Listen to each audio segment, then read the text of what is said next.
Hello everyone! Welcome back again to my channel. It's me, Gracia Midiana, ang yan vlogger from Ligan City, Lanao del Norte. Ayan, hello! Kamusta kayo? So today is June 18. 18 ba ngayon? Oo, June 18 at it's 4:23 p.m. in the afternoon. So guys, chika ko lang sa inyo last week, ayan, mga Miyerkules ata yun o Martes. Ayan, so pinasok kami dito ng magnanakaw. So, yun na nga. Akala ko talaga mamatay na ako, muntikan na ako. Akala ko kasi sasaksakin ako nung kasama. Ayan, so 9:30 in the morning yun. Kumakain kami ng anak ko kasi dalawa lang kami dito. Ako at saka yung bunso kong anak na lalaki. Ayan. So kumakain kami ng agahan. Tapos biglang pumasok itong si magnanakaw. Kinuha niya yung phone ko. Diba na-story ko sa inyo? Yung phone ko na which is ginagamit ko dati sa pag-vlog, sa pag-video is nasira yung screen. Tapos pinalitan namin, nagbayad kami ng 1,300 para lang mapalitan yung screen. Tapos, yun na nga, akala ko okay na pero naapektuhan yung kanyang battery kasi madali lang siyang malobat. So, kailangan if ever nga gagamitin ko yung phone, which is itong phone na to, ayan. If ever na gagamitin ko siya, kailangan talaga nakasaksak yung charger para hindi siya mamatay or malobat. So ngayon, yung phone ko is naka-charge dyan sa may case sa ibabaw. Hindi siya visible outside sa store ko kasi anyway, ginagamit ko siya that morning nagpapatugtog lang ako ng music. Kasi medyo tawag doon? Hindi na matao. Wala kasi masyadong tao during that time. So, pumasok siya bigla. Tapos, kinuha niya yung phone ko na naka-charge. Intention na talaga na magnakaw kasi pinasok niya talaga dito sa loob. Hindi siya pumunta dito sa cashbox namin kasi yung cashbox namin is sa looban eh. At saka siguro pag nakapasok siya talaga, makikita ko talaga siya. Yun na nga, nakita ko siya na kinuha niya yung phone ko. So, hinabol ko talaga siya. Kasi, hindi naman porkit sira na tong phone ko is hahayaan ko na lang. Kaya ko siya hinabol yung magnanakaw kasi itong phone ko is nag-iisa lang to. Lahat ng kailangan ko sa social media, sa ATM, sa Land Bank, or sa GCash, sa email ko, Facebook, Instagram, sa affiliate ko sa TikTok seller ko, center, ganyan, at ang dami-dami pa, nakasalalay dito lahat. Okay? Kasi nga, yung SIM number nito, at saka yung email, at saka itong registered phone na to, is dito nakalagay lahat. Ayan. So, if ever na mag-login ako ng new device, it's either computer or new phone, kailangan ko siyang i-approve dito. Kasi naka-on lahat ng, two-factor authentication sa aking mga social media account. So, yun yung isa sa mga rason kung bakit hinabol ko talaga siya. Ayan. Itong phone na to. So, sabi nga ng kapatid ko, hinayaan ko na lang daw kasi sira naman daw. So, hindi pwede kasi hindi ko ma-open yung ibang social media account ko. Ayan. So, ihahanap na lang ako ng ibang paraan para if ever mawala yung phone, at least ma-open ko yung mga social media account ko sa ibang paraan. Ayan. So, ngayon, ayan. So, yun na nga, hinabol ko siya. Tapos, yung isa niyang kasama na babae pala is may dalang kutsilyo sa kanyang bag. Sobrang ingay ko talaga doon sa kalsada. No? As in, nagsisigawan talaga ako para mapansin na ibang tao na may magnanakaw. Ayan. So yun, hinabol na siya ng mga tao, ng mga driver ng padjak, ng mga tambay dito, ayan. Pero yung phone ko is, since nga, feeling niya is mahuhuli na siya, yung phone ko is tinapon niya. Ayan, tingnan, kita nyo. Sira na nga, tinapon pa, ayan, basag. Basag siya, yan, yan. Although may tempered siya, pero yung pagkabasag niya is talagang pumunta doon sa pinaka-screen niya. Tapos, dito, ayan, tingnan nyo, na-open. Although, magamit pa naman siya, pero, as in, sira na talaga siya. As in, super sirang-sira na talaga. Yung gumagamit ito is yung anak ko, bunso kong anak, yung lalaki. Pero, hindi niya masyadong ginagamit kasi nga, sira na nga, diba? So ngayon, yung magnanakaw is nahuli. Yung kasama niyang babae is may kutsilyo sa bag. Buti na lang talaga is nakapagano talaga ako na dumistansya talaga ako nung nakita ko yung kutsilyo sa bag niya. Kasi feeling ko talaga parang sasaksakin ako yung kasama niyang babae. Kasi yung kasama niyang babae is may bilang kutsilyo. Nung nakita ko yung kutsilyo sa bag niya kasi nilapitan ko siya. Siguro kung lumapit pa talaga ako ng masyadong malapit, baka sinaksak ako noon. So, buti na lang talaga guys, dumistansya ako. Nung nagsisigaw na ako, kasi nga, tinuro nung kasama niyang babae na yung phone is nasa kasama din niya lalaki. So, nung pumunta na ako doon sa may hollow block dyan, nagsisigaw na ako. Sa Claudio, may magnanakaw, ganyan. Ninakaw yung phone ko. So, yun, kinuyog na siya. Ayan, hinabol siya. Nung nahuli na siya, yung phone ko tinapon niya. Ayan. So, nag-sorry naman siya. Pero ako, talagang, para akong ice na natutunaw sa sobrang nginig, takot, at bigla na lang sumakit yung tiyan ko na hindi ko ma-explain. Dahil sa kaba. Kasi iniisip ko talaga, what if is lumapit pa ako na doon sa babae niya kasama. I'm sure sinaksak ako yun. Kasi may dala siyang kutsilyo tapos sinisigawan ko siya. Sabi ko, magnanakaw yung phone ko. Sabi ko nung ganun sa kasama niyang babae. Buti na lang talaga is dumistansya ako sa kanya. Pero yun na nga, sumakit yung tiyan ko. Ewan ko ba bakit ganun? Sobrang hinig mo, sobrang takot ka. Parang hindi mo ma-explain.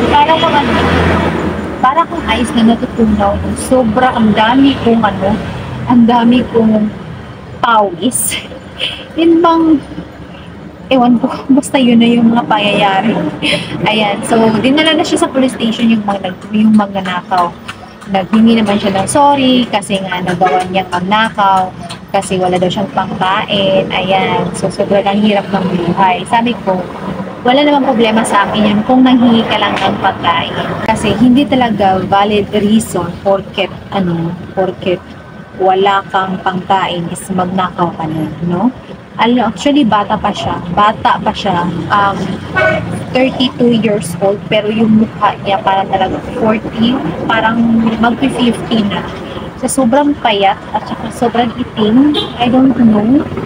Kasi hindi siya taga dito taga Watu, Marawi City.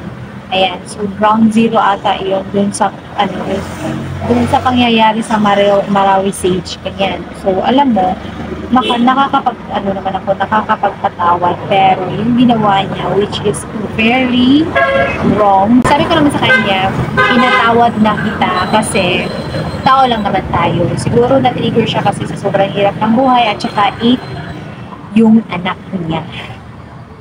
Ang daming anak. 8 yung anak niya, tapos yung asawa niya is walang ulo. So kaya kailangan nilang bumalik sa Marawi City.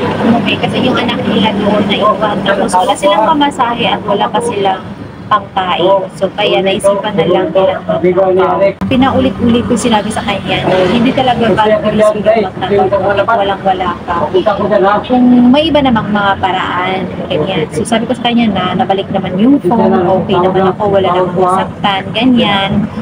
Pinatawad na kita, pero you have to pay the consequences to the point na pinakaba mo ko. Nanginginig ako sa takot during that time kasi nga yung kasawa niya is may dalang kutsilyo.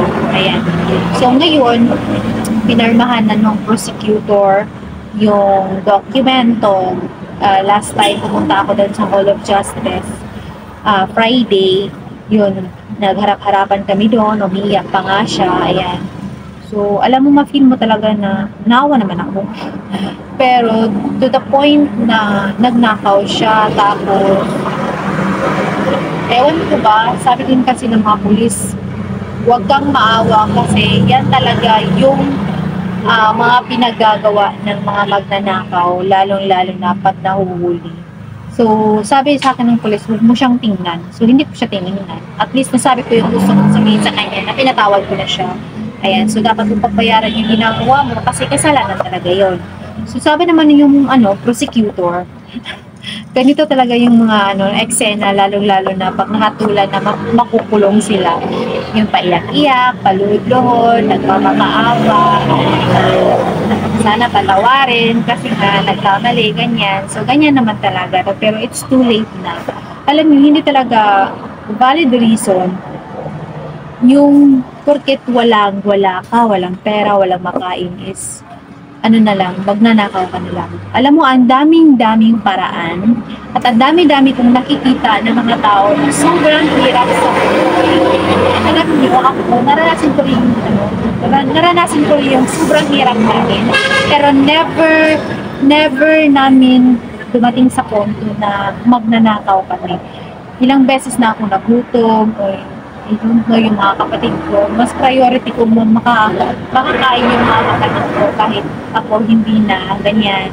Yung ulam namin, toyo, minsan, tuyo, asin, ayan, ganyan, yung bagoong, yan, lagi namin, doon sa probinsya, doon sa hometown namin sa Licolon.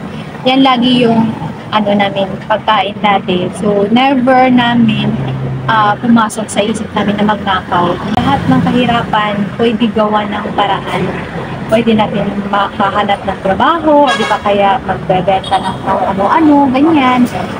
Magawa ka lang ng paraan, mag-isip ka, wag kang kasi kung magnanakaw ka, baka tuyuin ka pa ng tao, bubugin ka, ganyan, tapos ipakain mo sa mga pamilya mo, sa anak mo, tapos galing sa nakaw, which is very wrong, and hindi talaga siya maganda, no? Na porkit pobre ka, porkit ang hirap-hirap mo sa buhay is magnanakaw ka na lang, which is very wrong talaga. Kahit saang anggulo natin titingnan, hindi talaga valid reason na porkit mahirap ka, wala kang makain, wala kang pera, ang dami mong anak, ayan, is magnanakaw ka na lang. Ang dami ko nga kilala, matanda na nga eh. Sobrang hirap sa buhay pero hindi nagnanakaw, gumagawa ng paraan, nagbebenta ng isda, nagbebenta ng mga sa junk shop, ganyan. So ngayon, nakakulong siya. I don't know kung ilang taon siya makukulong, ganyan. Pero at least man lang nasabi ko sa kanya na okay na ako. Baka kasi balikan ako after niyang makalaya, di ba? So hindi naman yan lifetime yung kanyang pagkakakulong. Siguro mga ilang taon lang din. Ayan. So, lang din. At least man ang nasabi ko sa kanya yung sa loobin ko na hindi ako galit. Okay? Pero, dun sa pangyayaring yun is, kinabahan talaga ako. Nanginginig ako sa takot pagkatapos ng mga pangyayari kasi para talaga akong ayos na natutunaw. Pati yung panty ko basang-basa eh. So, bakit yung tiyan ko? Kumbaga, sa Bisaya pang ikabuhi ba? Yung nang dahil lang sa sirang phone. Well, anyway, okay naman. At least, na siya ngayon? Siguro nahatid na siya doon sa provincial jail dito sa Iligan City. Doon sa Tibano, Barangay Tipanoy kasi doon yung main jail dito sa Iligan City. Sana magbago na siya, no? Ayan. So, wala namang nasaktan sa amin. Pero, ako talaga, ewan ko ba, bakit ba naisip ko din yun, nakabulit pa siya. Pero yun na nga, yung phone ko is nandito lahat. Kaya isa yun sa rason kung bakit talaga hinabol ko siya. Ayan. So guys, hindi talaga safe lahat ng mga tao ngayon. Huwag tayong magtiwala. No? Porket nandyan na sa labas, nandito tayo. Kasi during that time is nandito lang naman talaga kami. As in yung tindahan is nakita ko talaga siya sa labas. As in visible lang talaga yung tindahan namin. Pero talagang pinasok talaga kami ng magnanakaw. Ayun. Wala namang nakuhang pera. Yung phone ko lang pero nabalik naman. Pero sira na. Doble yung pagkasira. So this is a lesson na kailangan kong matutunan. Hindi dapat tayo lahat kampante. No? Hindi dapat tayo lahat kampante kasi nga uso talaga yung magnanakaw during this time. Hindi talaga natin mapipredict yung panahon. Buti na nga lang is walang masamang nangyari sa akin o diba sa amin ng anak ko kasi kami lang dalawa yung naiwan dito during that time. Ayan. So guys, lalo-lalo na sa ating mga tendera, wag na wag kayong mag-iwan ng malaking amount ng pera sa inyong tindahan. As much as possible, if ever yung pera nyo is mag-iwan lang kayo ng tamang-tamang amount na tamang-tama na ipanukli. Ayan. So, wag tayong mag-iwan ng malaking pera. As much as possible, kukunin natin yon tapos ikikip natin siya kung may vault pa kayo or kahit balita cash box dyan sa loob. Ayan, para mas lalong safety. Kasi sa panahon ngayon, ewan ko na lang. Ibang-iba ang panahon ngayon doon sa administrasyon ni Duterte, ni Palong Duterte kasi ngayon hindi na ako kampante. Parang hindi na safe. And so ngayon guys, doble ingat tayo, mga kasari, mga katendera, ganyan. Mga small business owner, mag-ingat po tayong lahat kasi ibang na talaga ang panahon ngayon. Delikado na talaga siya. Ayan, that's it. Na-share ko lang din naman sa inyo guys yung mga pangyayari. Ayan, so ngayon, good luck sa ating lahat. Ayan. I'll see you in my next video. Thank you so much for watching guys. And don't forget to subscribe to my YouTube channel. Thank you so much for watching. And God bless. Happy selling and gracious everyone. Bye!